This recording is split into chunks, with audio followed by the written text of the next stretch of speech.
कि पश्चिम बंगाल के 2 दिन के दौरे पर अमित शाह, लेकिन ममता दीदी की कुर्सी के लिए 3 काल उनका पीछा नहीं छोड़ रहे।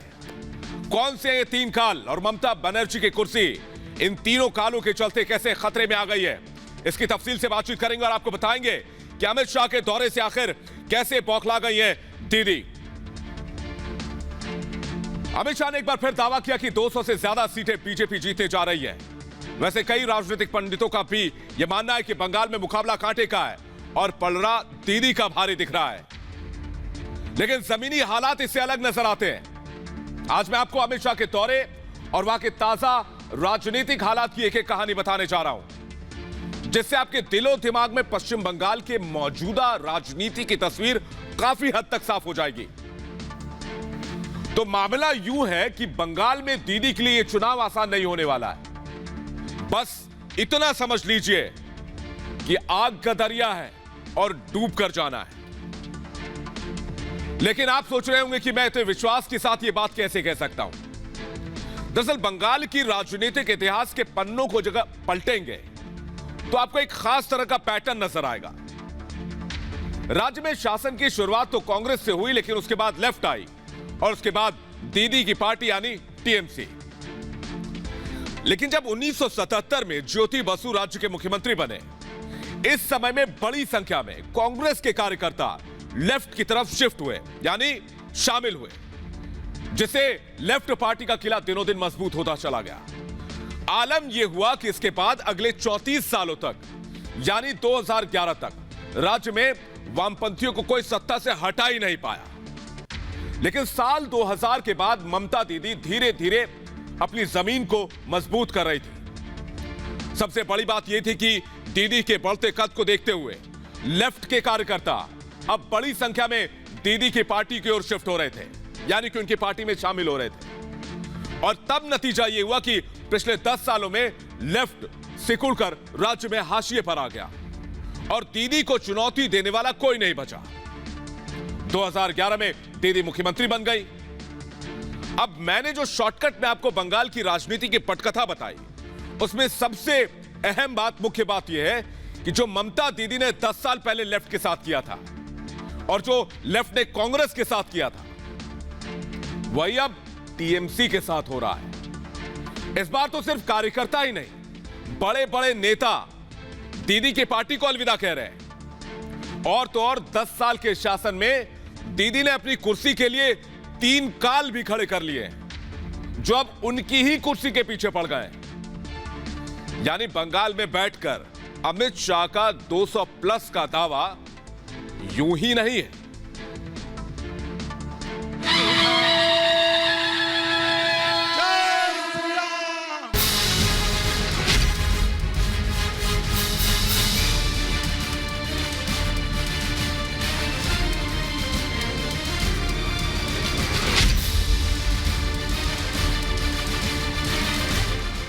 बंगाल के रण में शाह का प्रण,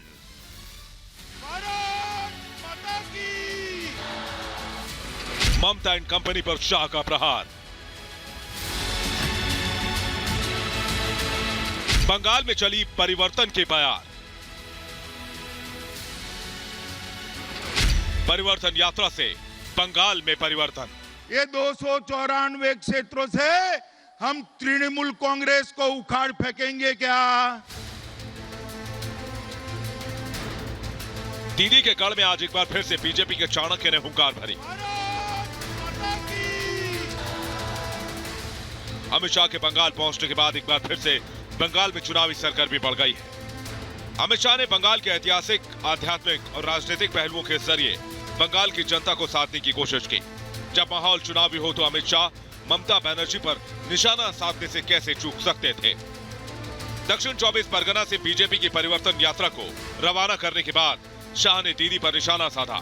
शाह ने जय श्री राम का नारा लगाया, जय जय श्री राम, और ममता बनर्जी पर श्री राम के नारे से दूरी बनाने के पीछे तुष्टीकरण का आरोप लगाया। यहाँ पर जो तुष्टीकरण चल रहा है, वो तुष्टीकरण बंद कर आप दुर्गा पूजा, सरस्वती पूजा और रामनवमी को ढंग से मना पाओ, इसको परिवर्तन कहते हैं मित्रों, इसको परिवर्तन कहते हैं। ये परिवर्तन सत्ता का परिवर्तन नहीं है। अमित शाह ने ममता बनर्जी पर भाई भतीजावाद करने का आरोप लगाते हुए कहा कि ममता दीदी को अपनों के आगे कुछ नजर नहीं आ रहा है। टीएमसी का एक ही नारा है, भतीजा बढ़ाओ। भतीजे के कल्याण के अलावे टीएमसी के मन में और कोई कल्याण नहीं। शाह ने एक बार फिर से बंगाल की जनता को सोनार बांग्ला बनाने के साथ ही ममता बनर्जी और उनकी पार्टी पर सिंडिकेट चलाने का आरोप लगाया। ये भारतीय जनता पार्टी की लड़ाई, ये बंगाल को सोनार बांग्ला बनाने की लड़ाई है। और ये लड़ाई हमारे बूथ के कार्यकर्ता और तृणमूल कांग्रेस की सिंडिकेट के बीच की लड़ाई है, सिंडिकेट के बीच की लड़ाई। अमित शाह ने विराट जनसभा को संबोधित किया और कहा कि डबल इंजन की सरकार से बंगाल का विकास आने वाले समय में संभव है। एक बड़े इंजन को बंगाल के विकास के लिए दिल्ली में बिठाया है, मगर यहां की सरकार वो इंजन को काम नहीं करने देती। आप एक बंगाल सरकार भारतीय जनता पार्टी की बना दीजिए, जो मोदी जी के कंधे से कंधा मिलाकर ये डबल इंजन सरकार बंगाल को सोनार बांग्ला बनाए। ऐसी सरकार बनाने के लिए ये परिवर्तन यात्रा है। ममता बनर्जी भले बार बार ये बात कहे कि बंगाल में सीएए कानून लागू नहीं होने देंगी, लेकिन रिपब्लिक भारत से खास बातचीत में शाह ने साफ कर दिया कि उनकी सरकार बनते ही बंगाल में नागरिकता कानून लागू होगा। मैंने आश्वस्त किया है कि बंगाल में सरकार बनते ही हम सीए का कानून ला दिए है, भारत सरकार का कानून है और बंगाल समेत सब जगह वो इम्प्लीमेंट होगा। शाह ने साफ कर दिया कि बंगाल में अब किसी एक धर्म को नहीं बल्कि सर्वधर्म हिताय पर काम होगा और जनता ममता बनर्जी को जवाब देगी। जय श्री राम का नारा अब बंगाल के लिए रिलीजियस नारा नहीं है। अच्छा। आपने 10 साल जो तुष्टीकरण की राजनीति यहाँ पर की है, एक वर्ग विशेष को ही तवज्जो देने की राजनीति की है, इसके खिलाफ ये जनाक्रोश है। ये धार्मिक नारा नहीं है, ये प्रतीक है परिवर्तन करने का कि आगे पर बंगाल में सभी धर्मों के लोगों को अपने धर्म मनाने की छुट्टी होनी चाहिए। गृह मंत्री ने एक बार फिर बंगाल में 200 से अधिक सीटों के साथ सरकार बनाने का विश्वास जताया है। यहाँ परिवर्तन हो रहा है और भारतीय जनता पार्टी 200 से ज्यादा सीटों 200 अमित शाह जी 200 से ज्यादा सीटों के साथ यहाँ पर सरकार बनने जा रही है और प्रचंड बहुमत और मार्जिन भी बड़े बड़े मार्जिन होंगे। इतने बहुमत के साथ हमें चुनाव, ये आप 24 परगना से बोल रहे हैं, और यहाँ पर मोदी जी के नेतृत्व में भारतीय जनता पार्टी की सरकार बनेगी। अमित शाह ने परिवर्तन रैली को हरी झंडी दिखाने से पहले सेवा आश्रम संघ पहुंचे, जहां उन्होंने भारत सेवा आश्रम संघ के संस्थापक स्वामी प्रणवानंद की 125वीं जयंती पर श्रद्धांजलि दी। आश्रम से निकलकर अमित शाह कपिल मुनि के आश्रम पहुंचे, जहां उन्होंने कपिल मुनि मंदिर में पूजा अर्चना की और आरती की।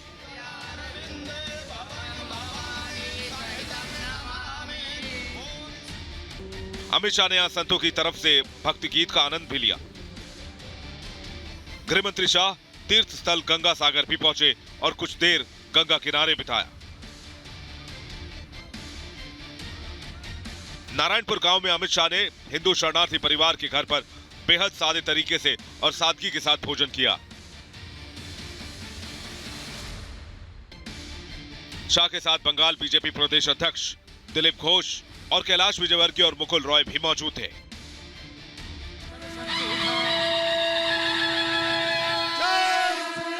अमित शाह ने नामखाना रोड में मेगा शो भी किया, जहां जनता की भारी भीड़ और जनसैलाब दिखी।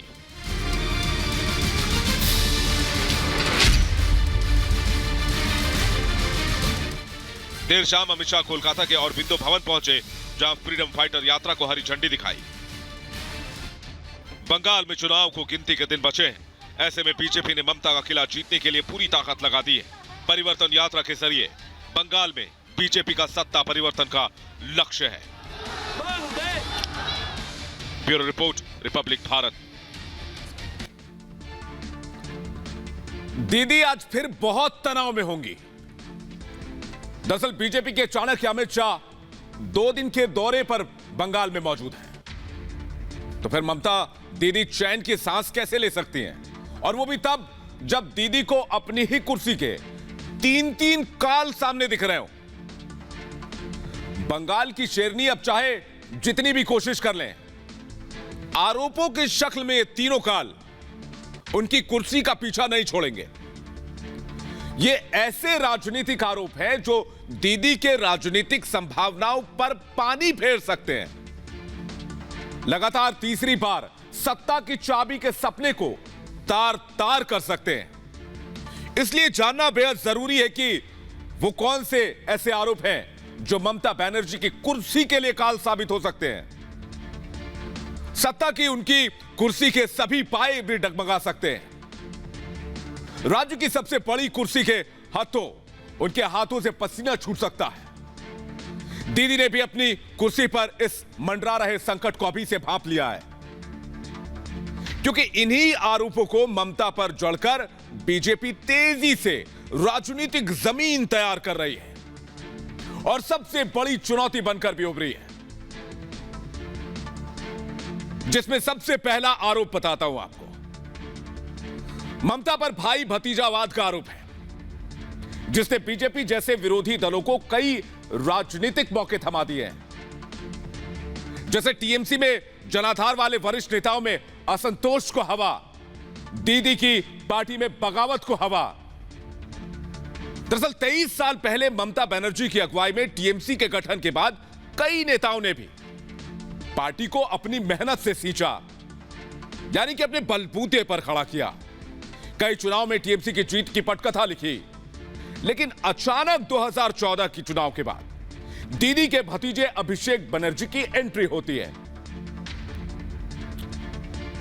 2014 में पहली बार चुनाव लड़ने वाले और जीतने वाले अभिषेक का दखल पार्टी में इसके बाद बढ़ता ही चला जाता है। राजनीतिक हालात इतने तेजी से बढ़ते हैं कि वो ममता सरकार में और टीएमसी में नंबर 2 के कद के हो जाते हैं। मेरे कहने का मतलब कि जो टीएमसी कभी ममतामय थी, वो देखते ही देखते अभिषेक के रंग ढलने लग जाती है, जिसके बाद शुवेंदु अधिकारी जैसे कई बड़े नेता अपने आप को हाशिए पर महसूस करने लगते हैं। बीजेपी के एक ही निमंत्रण पर टीएमसी के कई कद्दावर नेताओं ने इसके बाद भगवा पार्टी का परचम लहराना शुरू कर दिया। चुनावी मौसम में ममता बनर्जी के कई नेताओं ने उनको टाटा बाय बाय करना शुरू कर दिया और दक्षिण 24 परगना जिले के नामकाना में एक रैली को संबोधित करते हुए अमित शाह ने भाई भतीजावाद के बहाने टीएमसी में चल रही बगावत को फिर से हवा दे दी। उन्होंने तंज किया कि टीएमसी का एक ही नारा है, भतीजा बढ़ाओ। अमित शाह के कहने का मतलब यह था कि ममता का एक ही उद्देश्य है कि कैसे उनके सांसद भतीजे अभिषेक बनर्जी का राजनीतिक करियर का ग्राफ चढ़ता रहे। ममता की मुख्यमंत्री की कुर्सी के लिए दूसरा जो सबसे बड़ा काल साबित हो सकता है, वो बांग्लादेशियों के घुसपैठ का मामला है। चुनाव की आड़ के साथ ही बीजेपी यह आरोप लगा रही है कि ममता सरकार में बांग्लादेशी घुसपैठियों को बढ़ावा दिया गया है और हालात इतने खराब हो चुके हैं कि इसके अलावा ममता सरकार के आने के बाद राज्य में अवैध रूप से रहने वाले बांग्लादेशी घुसपैठियों की संख्या 1 करोड़ से ज्यादा हो चुकी है। सियासत चमकाने के चक्कर में उन्हें वोटर कार्ड, राशन कार्ड जैसी सुविधाएं तक मुहैया करवा दी गई हैं। करीब 1 महीने पहले बीजेपी नेताओं ने चुनाव आयोग से यह शिकायत की थी कि 4 से 5 लाख रोहिंग्या घुसपैठियों के नाम को वोटर लिस्ट में शामिल किया गया। हाल के कुछ महीनों में बीजेपी यह भरोसा दिलाने में कामयाब होती दिख रही है कि बांग्लादेशी घुसपैठियों और रोहिंग्या मुसलमानों को इसलिए चुपचाप नागरिकता दी जा रही है ताकि वो टीएमसी के खाते में वोट डाल सकें। यही नहीं, बीजेपी ममता सरकार की इस दरियादिली को देश की आंतरिक सुरक्षा से भी जोड़ रही है और इसके लिए खतरा बता रही है। शायद इसलिए चुनावी रैली में अमित शाह ने कहा कि बंगाल में बीजेपी की सरकार बनते ही CAA यानी नागरिकता संशोधन कानून लागू किया जाएगा और इसके बाद ममता की कुर्सी के लिए तीसरा सबसे बड़ा काल उन पर लग रहे तुष्टीकरण के आरोप है। इससे तो दीदी खुद पीछा छुड़वाने में लगी हुई हैं। पिछले 10 सालों में हिंदू विरोधी छवि को बदलने के लिए वो कसमसा रही, झटपटा रही हैं, जबकि वो अब तक खुलकर तुष्टीकरण के पक्ष में फैसले करते दिख रही थी। लेकिन अब हिंदू विरोधी छवि को गंगा सागर में बहाकर नरम हिंदुत्व को अपनाने की कोशिश कर रही हैं। अगर ऐसा नहीं होता तो टीएमसी की तरफ से ब्राह्मण सम्मेलन क्यों आयोजित करवाया जाता? दुर्गा पूजा समितियों को आर्थिक सहयोग देने का फैसला नहीं होता? बंगाल में 100 जगहों पर टीएमसी की तरफ से सरस्वती पूजा का आयोजन नहीं होता? और उससे पहले हर दुर्गा पूजा कमेटी के लिए 50,000 रुपए देने की घोषणा नहीं होती। 8,000 सनातन ब्राह्मण पुजारियों को आर्थिक सहायता और मुफ्त आवास का फरमान नहीं सुनाया जाता। लेकिन ममता दीदी की इस कवायद पर भी अमित शाह ने तंज किया। उन्होंने दावा किया कि तुष्टीकरण की अपनी नीति की वजह से दीदी जय श्री राम के नारे से चिढ़ती हैं। अमित शाह का यह आरोप कोरा बयान नहीं है, क्योंकि जय श्री राम का नारा सुनकर कई मौकों पर ममता बनर्जी आपा खो चुकी हैं। हाल की घटना को ले लीजिए। नेताजी सुभाष चंद्र बोस की जयंती पर कोलकाता में आयोजित एक कार्यक्रम से जुड़ी घटना सामने आई, जब प्रधानमंत्री नरेंद्र मोदी की मौजूदगी में जय श्री राम के नारे लगे और इस पर दीदी बिफर गई, और इस कदर बिफर गई कि उन्होंने भाषण देने तक से इनकार कर दिया, जिसके बाद से जय श्री राम का नारा ममता बनर्जी के लिए गले की फांस बन चुका है। बीजेपी के जय श्री राम के नारों ने ममता बनर्जी को एक बार फिर से उलझा कर रख दिया है, और दीदी की चिढ़ ने बीजेपी को एक चुनावी मौका और थमा दिया है। बीजेपी का दावा है कि एक राज्य में एक वर्ग विशेष को खुश करने के लिए जय श्री राम के नारों को ममता बनर्जी अपमान मानती है। हालांकि 2019 के लोकसभा चुनाव में उत्तरी और दक्षिणी बंगाल के कई हिस्सों में टीएमसी की हार के बाद ममता बनर्जी ने अपनी रणनीति बदल दी है। वो हिंदू विरोधी होने की अपनी राजनीतिक छवि को तोड़ना चाहती हैं, जबकि पहले वो ही ममता बनर्जी थी जिन्होंने जस्टिस राजिंदर सच्चर समिति की सिफारिशों को भी लागू कर दिया था। इसमें मुसलमानों में पिछड़ों को आरक्षण देने की सिफारिश थी, जिसके तहत बंगाल में पसमानदा मुसलमानों के लिए अब सरकारी नौकरियों और शिक्षा में आरक्षण की व्यवस्था है। दरअसल पश्चिम बंगाल में पिछड़े मुसलमानों की संख्या लगभग 25% तक है, जो काफी हद तक दीदी के परंपरागत वोटर माने जाते हैं। इसके अलावा हिंदू धर्म में दशहरे पर शस्त्र पूजा की परंपरा रही है, आपको पता ही होगा। लेकिन सितंबर 2017 में ममता सरकार ने एक आदेश दिया था कि दशहरे के दिन पश्चिम बंगाल में किसी को भी हथियार के साथ जुलूस निकालने की इजाजत नहीं दी जाएगी, और पुलिस प्रशासन को इस पर सख्त निगरानी रखने के निर्देश दिए गए। हालांकि कोर्ट के दखल के बाद ममता बनर्जी की इस कोशिश पर पानी फिर गया। साफ है कि बीजेपी उस सियासी पिच पर खेल रही है जिसको तैयार खुद ममता बनर्जी ने किया है।